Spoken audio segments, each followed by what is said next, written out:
A few months ago, we put a lot of time and money into building this road and putting gravel on it. It turns out the gravel company sold me a lot of bad rock. The individual rocks aren't bad. The problem is the ratio they sent. To make a good road base, it's good to have all these big 4-inch and smaller rocks. The problem with big 4-inch rocks is they are loose and they'll move around. That's the problem. I have all these big loose rocks that move around when we drive on them. Down here where the road is flat, that's not a big problem. The problem is on the hills where you need to get traction to go up the hill. When driving up the hill, these larger loose rocks act like bearings under your tires and they spin out from under you. Very irregular and not very good bearings, but they act like bearings. We have bad rock over here. It's just big chunky pieces. Over here we have a strip of good rock. We do have all the big rock in there, but in between the big rock we have all these small rocks. We call these fines. All these angular, jagged little rocks pack in between each other and hold each other together. Like this spot, we have plenty of fines here holding all the big rocks together, and in a lot of cases covering up a lot of the big rocks, so it makes it a smoother road to drive on. It's normal to have more big rocks on the outside like this, because when the dump truck dumps, the big rocks tumble and roll farther. The small rocks just have a hard time rolling this far. So it's normal to have this strip of big rocks on the edge. A way to look at that is it's a little bit like one of those rumble strips they have on the edge of the road. Is it rumble or rumple? Rumple strips. It's like one of those. When you drive over here on these, it lets you know when you're getting too close to the edge of the road. Some parts of the road turned out really nice because the rock pit sent us a good mix, but other parts are not so good because they sent us too much of that chunky stuff without the fines in it. Unfortunately, a couple of those really chunky spots are on the steepest parts of the road, which is causing a problem because now I have to use 4-wheel drive to get up those hills to keep from spinning on those rocks and tearing up the road.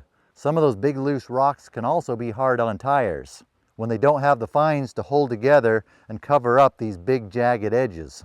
Today we're going to see if we can fix those problem spots.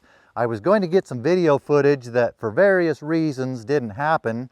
I was going to say, I hear something coming up the road. I wonder what or who it could be. This is the part where you now imagine a little dump truck coming up the road. While I say in a fake surprised tone, why that looks like Jeremy Reber from the popular YouTube channel, Jeremy Reber Pure Dirt. Look at that, he's bringing me a load of gravel. Look at him go by. That's how this part was supposed to go, but I didn't get that video footage. You're just gonna have to use your imagination there. Now we're to the part where I did get the video footage.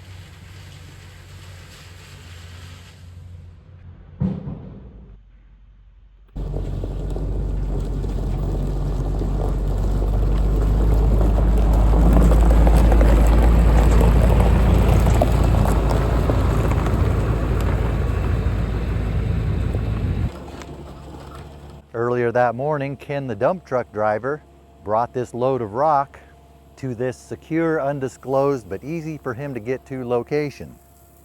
Jeremy transferred part of that load into his small dump truck, which was the first load he dumped on my road.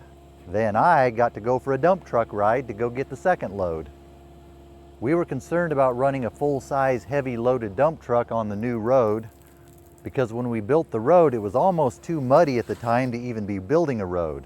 We want to let the road dry out over the summer, let the ground under it harden up, give the soil time to get settled in its new spots before we start running heavy trucks on it again. So he's going to haul up some small, lighter loads in his small dump truck.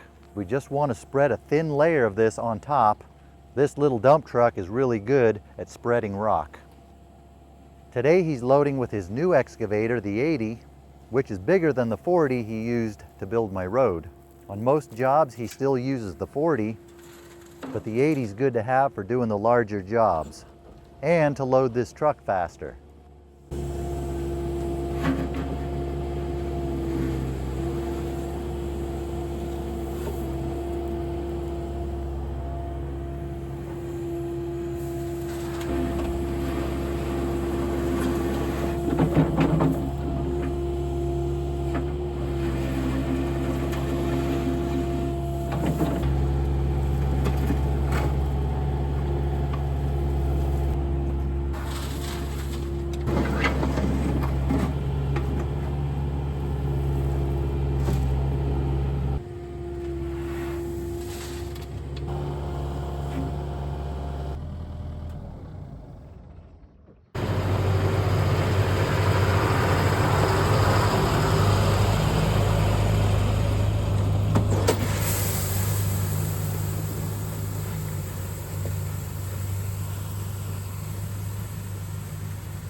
That looks a lot better. We got some 3/4 inch minus here, which means the rocks went through a 3/4 inch screen.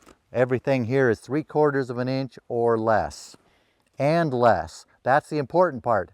We want the and less. We want the really small pieces to go in between the big rocks. This is all the fine material that was supposed to be in the original loads we got, but wasn't. Well, it was, just not enough of it.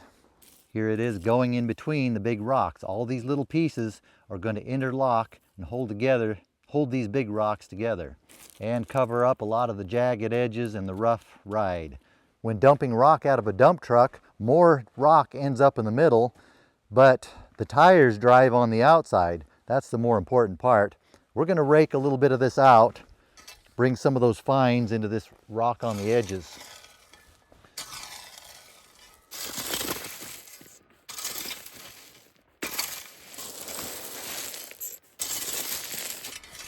It works better with the rake upside down. That way we don't lose as many of the fines between the tines. That rhymed.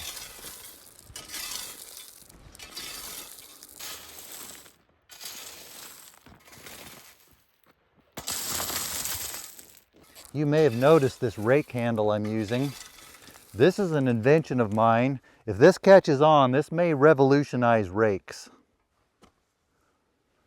The metal handle slides nicely in the hand.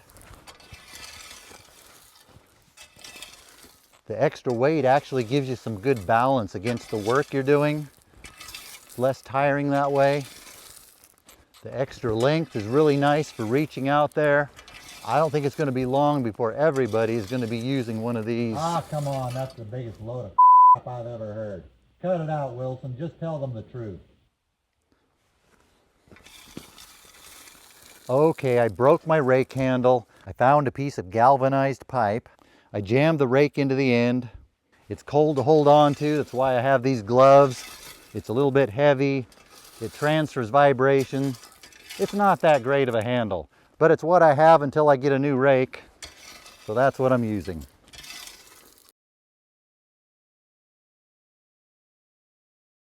This is what I'm trying not to do, dig down deep enough that I start pulling up these big rocks. Trying to keep a layer of the small rock on top of the big rock, covering the big rock. The small rock is a much nicer, smoother surface to drive on. Getting too shallow right here. After all this base rock settles in, ultimately I'd like to have the whole road covered in this smoother 3/4.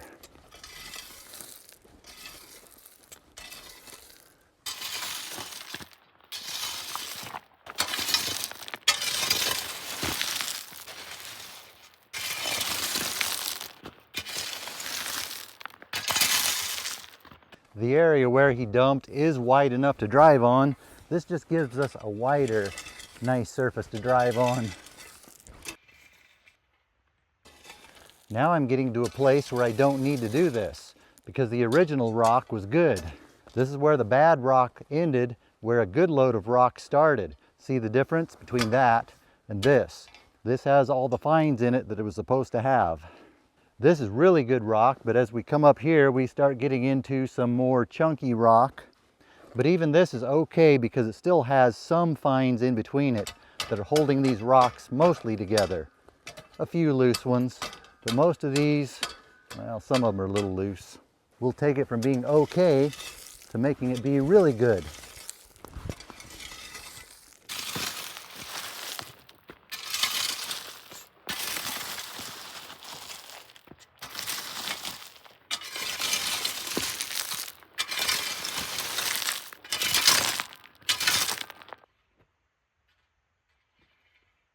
Why am I doing this by hand with a broken rake instead of having Jeremy come do it with one of his nice shiny excavators?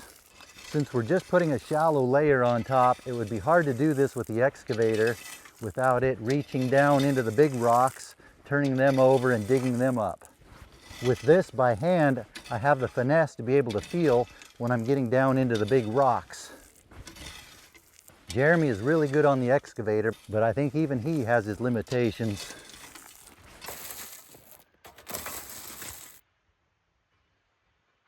Take a close look at this, everyone, because you're not going to see this every day. I was able to make a road even more smooth than Jeremy could make it with his excavator. I'm putting him at a disadvantage there because he would be using the excavator where I can fine-tune it with the rake by hand. Maybe. I have seen him make some really smooth roads with the excavator though. Just let me have this one. It's a lot of work doing it this way, but I've heard rumors exercise is good for us. Now we're up to the next stretch. This stretch is mostly straight. The rock that he dumped on here, the new rock, is wide enough to drive on. Part of the reason I spread it out down below, that was around corners, so I wanted it to be wider. This is good enough. It would be nice to have this spread out like down below. But I think there's sometimes a fine line between exercise being good for us and exercise being too much exercise. At least the amount of exercise you get in one day. Maybe I'll do this tomorrow, which will fit well into my New Year's resolution, which was I am finally going to stop procrastinating, starting tomorrow. Would be nice to have all those fines over here too.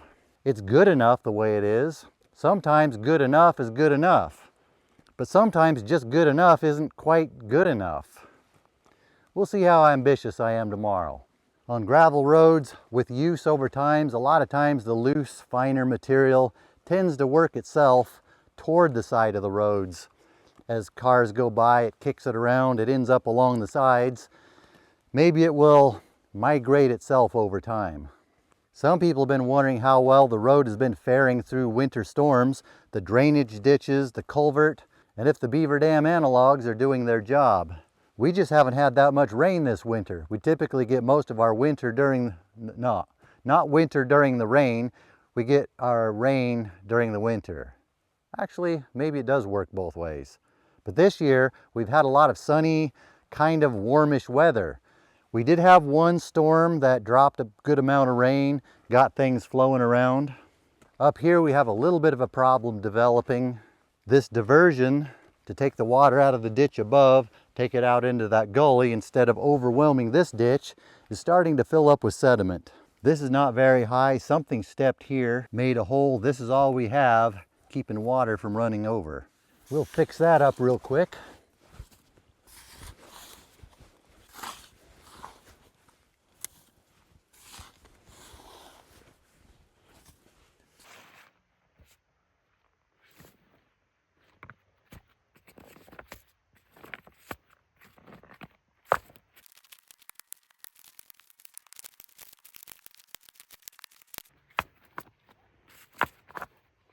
That ought to hold it. It would hold it even better if we had some fines in between these rocks. but they forgot to give us very many fines in the load we got up here. It's not steep here, so it's not much of a problem. But why does a rock pit give us such inconsistent rock? One of the challenges the rock pit has to deal with this 4-inch minus material, large material like this, the rock goes through a crusher, then it goes down a conveyor or up a conveyor, gets dumped into a pile. When you dump that bigger rock into a pile, it tends to sort itself. The small stuff stays right where close to where it gets dumped, whereas the larger pieces tumble off.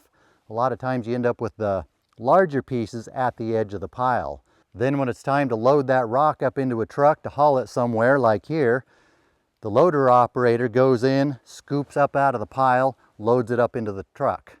Depending on where they are getting rock out of that pile, sometimes they're getting rock out of the places where more of that larger material tumbled. Sometimes they'll be getting out of the places where there's going to be more fines. I'm remembering back to the days they were hauling rock out here. They were having some problems at the rock pit. I think one day one loader operator was down. They only had one operator. Some other times they had some other things going on at the rock pit. Trucks were backed up. I'm trying to picture what it might have been like for that loader operator. He was the only one there that day. He has a whole line of trucks waiting to get loaded. Truck drivers getting impatient, getting angry, because they are all about getting what they want. Is he supposed to be meticulously mixing up all that rock, making sure he gets everyone's truck evenly loaded with the right amount of coarse material, the right amount of fines? What do you do when you have a whole line of angry truck drivers wanting their trucks loaded? Is that a good excuse for shoddy work? I don't know. But is it a big deal here? It just means I get to put 3/4 inch on here sooner than I would have otherwise. I was eventually planning on putting top rock on here. I think it's better to look for solutions in life than it is to play the blame game and get upset with other people because they might have been having a rough day. Wait a minute, what am I talking about? That dirty, rotten rock pit sending me all that coarse rock, no fines in it, they ripped me off. I need to speak to a manager. Yeah, that's more fun, throwing a tantrum. Let's go look at the analog beaver dams. Let's see how well they've been doing their job of collecting sediment. I think I did it again. I said analog beaver dams instead of beaver dam analogs. Since we haven't had much rain, I'm not expecting a whole lot.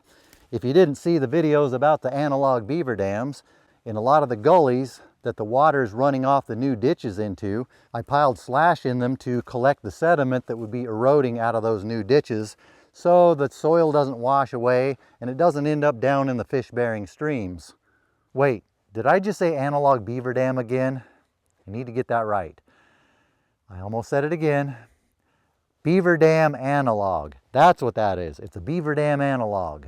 Up at the head of it, we can see it is collecting sediment here. Not very much yet. We just haven't had that much water to wash any sediment down. Let's go look at the big one down below.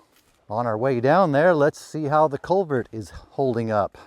Looks good. Got some soil eroding away here, but that's to be expected.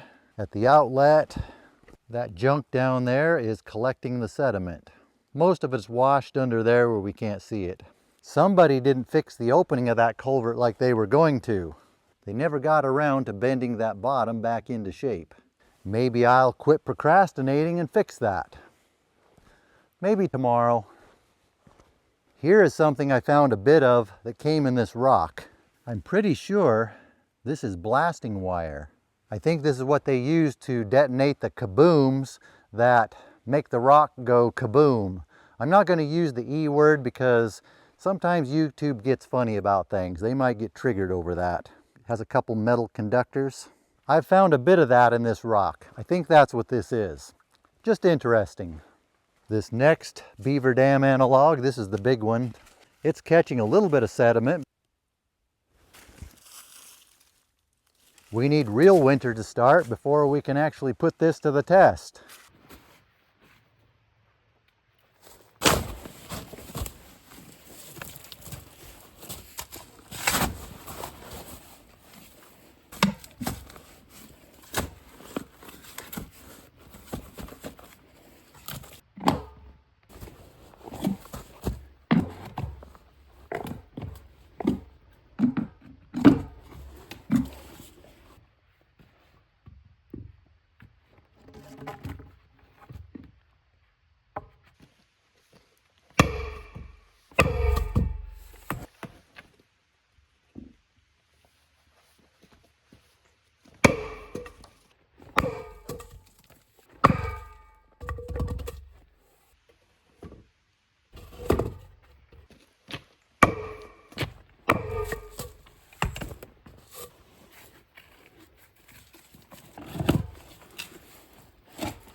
I told you I was going to stop procrastinating tomorrow. It is now tomorrow.